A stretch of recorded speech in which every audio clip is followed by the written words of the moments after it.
Tuan muda Gikuang ini sangat tampan. Tapi sayangnya, dia buta. Maka, dia tidak pernah tahu itu, bahwa makanannya sebenarnya adalah sisa dari pelayannya. Pelayan itu akan berdiskusi setiap hari untuk mencari tahu bagaimana mencuri barang-barang berharga miliknya dan menjualnya demi uang.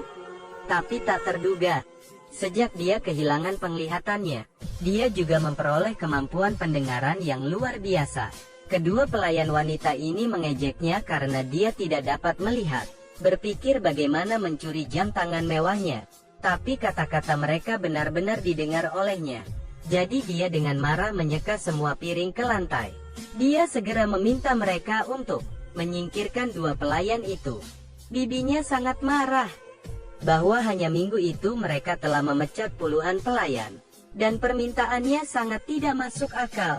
Hari itu, dia menyuruh pengacara untuk menaikkan jumlah pengawal. Pengacara itu sangat bingung bagaimana dia membutuhkan begitu banyak pengawal. Karena, 2 bulan kemudian akan menjadi hari ulang tahunnya. Bibinya pasti akan mencoba menyingkirkannya. Kenapa dia bisa berpikir seperti ini? Karena 1 tahun yang lalu ketika keluarga mereka berada di dalam mobil, ketika tiba-tiba rem tidak bisa bekerja, mereka mengalami kecelakaan. Kedua orang tuanya meninggal di tempat kejadian, meninggalkannya hidup-hidup yang kemudian juga menjadi buta. Tapi mengenai kecelakaan ini, maka bibinya akan menjadi yang paling beruntung. Hari itu, pelayan lain datang. Gadis itu akan memperkenalkan dirinya. Saat dia mendengar suaranya, dia tahu dia adalah gadis yang menyebalkan. Di mal, 2 hari sebelumnya, Yol-em juga mengenalinya. Apa kita pernah bertemu sebelumnya? Lalu kenapa? Dia hanya perlu berbohong sekali, dan Gikuang akan memecatnya juga. Itu benar. Akhirnya Yol-em tidak berbohong hanya karena dia buta. Kemudian dia merasa Yol-em sebenarnya baik. Tapi kesan baiknya tentang akhir segera menghilang. Karena bibinya pada awalnya mempekerjakan Yol-em untuk mengawasi Gikuang 24/7. Dan kemudian melaporkan padanya. Dan dia berjanji untuk mempromosikan ayahnya sebagai gantinya. Semua dialog mereka telah didengar sepenuhnya olehnya. Yol-em ternyata seperti orang lain. Malam itu, dia langsung memanggil Yol-em, mengatakan bahwa dia dipecat. Yol-em bingung apakah dia melakukan sesuatu yang salah. Apakah orang ini terlalu kaya sehingga dia pikir dia bisa melakukan apapun yang dia mau? Kasihan kamu. Kamu tidak akan pernah hidup bahagia seperti ini. Kamu tidak mempercayai siapapun, dan dengan demikian tidak ada yang percaya padamu. Duniamu gelap, jadi pikiranmu juga gelap kan? Tapi sebenarnya itu bukan karena kamu kehilangan penglihatanmu. Sebenarnya itu karena kamu hampir tidak punya hati. Kau mendengarku, bajingan seperti itu. Gikuang dimarahi sampai dia terkejut. Dengan marah membalikkan meja teh. Tidak ada yang pernah berbicara dengannya seperti itu.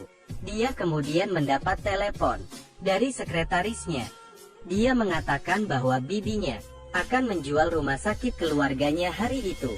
Dia segera memanggil pengacaranya, dan pengacara juga membuatnya dikurung di kamarnya. Karena dia juga disuap oleh bibinya, pintunya terkunci. Jadi dia menemukan di meja konternya sepasang gunting. Tuan muda Taipan buta Korea Selatan kemudian jatuh cinta dengan pelayan wanitanya. Hari itu ketika dia mendapat telepon, mendengar bibinya akan segera menjual rumah sakit keluarganya. Sedangkan pengacara dan pengawalnya memunggungi dia, menguncinya di sana. Dia tidak punya pilihan selain memotong spray dan mengikatnya menjadi tali, mempertaruhkan nyawanya dan melarikan diri melalui jendela. Butuh beberapa saat untuk sampai ke jalan. Tapi tidak ada yang menawarinya tumpangan. Tapi kemudian dia bertemu Yol-em, pelayan yang dia pecat sebelumnya. Yol-em memberitahunya, jalan terpencil ini tidak akan pernah memiliki taksi untuk dia hubungi. Gikuang marah, namun sangat bingung, dan memintanya untuk membawanya ke rumah sakit. Yol-em tidak peduli, dan akan dengan acuh tak acuh pergi. Tapi dia meraba-raba dan tiba-tiba terpeleset, dan hampir celaka. Yol-em bahkan belum pergi. Melihat Gikuang sangat menyedihkan. Jadi dia tidak bisa meninggalkannya seperti itu. Dan dengan enggan memberinya tumpangan. Tapi tuan muda belum pernah duduk di atas sepeda motor sebelumnya. Jadi dia dengan cemas memegang jaketnya. Takut dia jatuh. Mereka melewati gundukan di jalan, yang membuatnya sangat takut sehingga memeluknya erat-erat.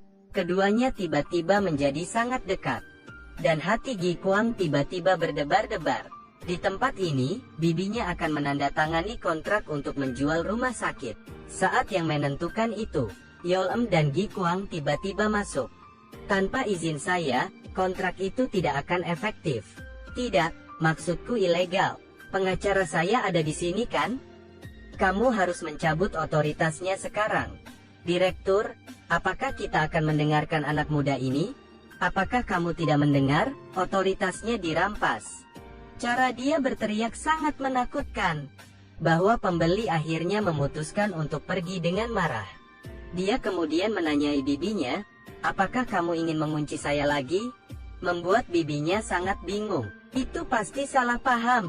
Gi Kuang tidak mempercayainya lagi, karena dia mendengar ketika ibunya sedang sekarat. Dia meneriakkan nama bibinya.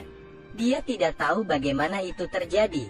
Sekretaris memberitahu mereka bahwa sebenarnya suaminya yang menguncinya. Dia dengan cepat menghadapi suaminya.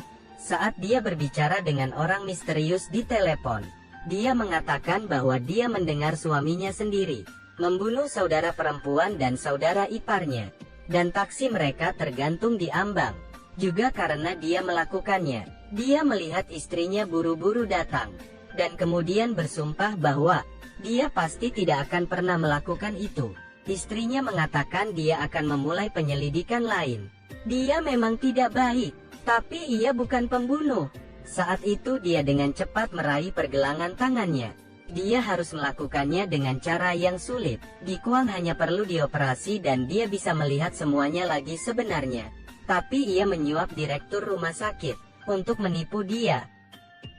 Kamu juga ingin menyalip kekayaannya, bukan? Pasangan ini benar-benar tuit ledung dan tuit lede. Keduanya sama sekali tidak baik. Tapi dia tidak akan menyerah kali ini. Dia kemudian memerintahkan sekretaris untuk mengikutinya. Jika dia tidak mengikutinya, dia tidak akan pernah tahu suaminya berselingkuh dengan sahabatnya. Wanita ini juga seorang badas. Dia kemudian menelepon polisi. Memang benar bahwa setiap perkelahian wanita memiliki adegan saling menjambak rambut. Kau mengancam akan memanggil polisi. Aku memanggil mereka untukmu. Tanpa diduga, sahabatnya secara tidak sengaja mendorongnya ke atas tangga. Suaminya tahu dia sudah mati, dan polisi akan segera datang. Jadi dia memasukkan tubuhnya ke dalam bagasi, dan bertingkah seperti tidak terjadi apa-apa. Apa yang akan dia lakukan? Di rumah, ponsel Gi Kuang tiba-tiba berdering.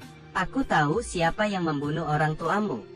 Grabbing hair was like a traditional of woman fights, especially Korean woman. Dan orang-orang kaya tidak terkecuali. Dia kemudian memberinya tamparan yang bagus di wajahnya. Sahabatnya tidak begitu naif. Jadi dia mendorongnya menuruni tangga, membuatnya jatuh dengan malapetaka.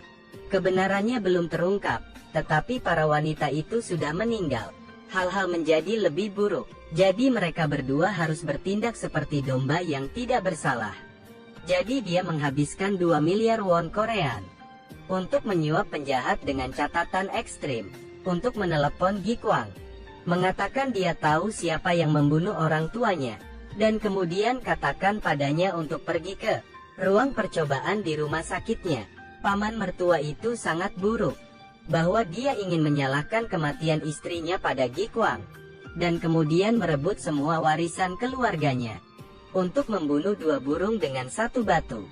Gi Kuang dengan cepat datang ke lab eksperimen. Pria berjanggut hanya perlu menekan tombol, dan asap beracun dilepaskan. Mereka berdua dikurung di dalam lab. Tapi itu semua rumah sakit Gi Kuang. Jadi dia dengan cepat menemukan obatnya. Hanya 1 suntikan, karena dia akan menyuntikkan dirinya sendiri. Tapi dia kemudian memikirkan Yol-em. Mereka berdua tidak ingin yang lain mati. Selanjutnya, Yol-em tiba-tiba menyuntikkannya ke tubuh Gi Kuang. Selanjutnya dia bangun. Yang di sampingnya sebenarnya adalah paman mertuanya. mengatakan bahwa Gi Kuang yang memerintahkan penjahat untuk membunuh istrinya. Gi Kuang tidak tahu apa yang terjadi. Itu bukan aku. Kamu anak yang hina. Bukan aku, itu bukan aku. Aku tidak melakukannya. Jadi orang itu akhirnya mengirimnya ke penjara.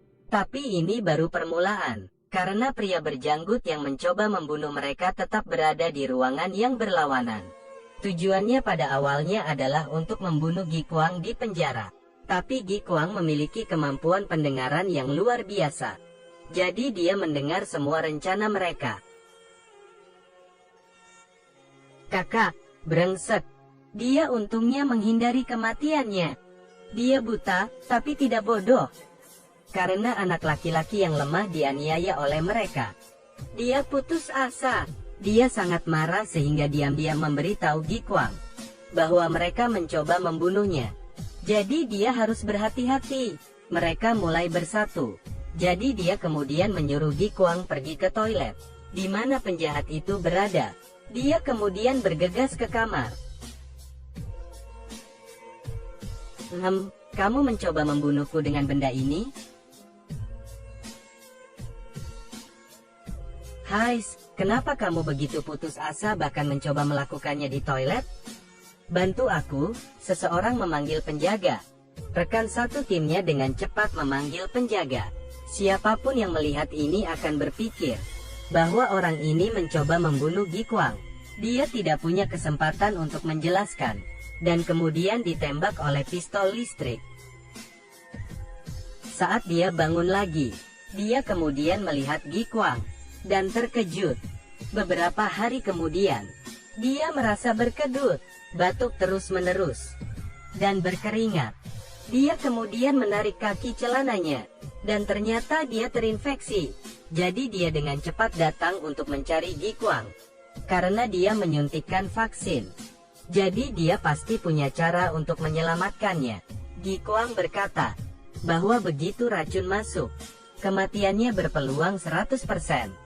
Tolong selamatkan aku. Katakan siapa yang membuatmu melakukan hal-hal ini. Dengan begitu aku akan memberikan darahku untuk menyelamatkanmu.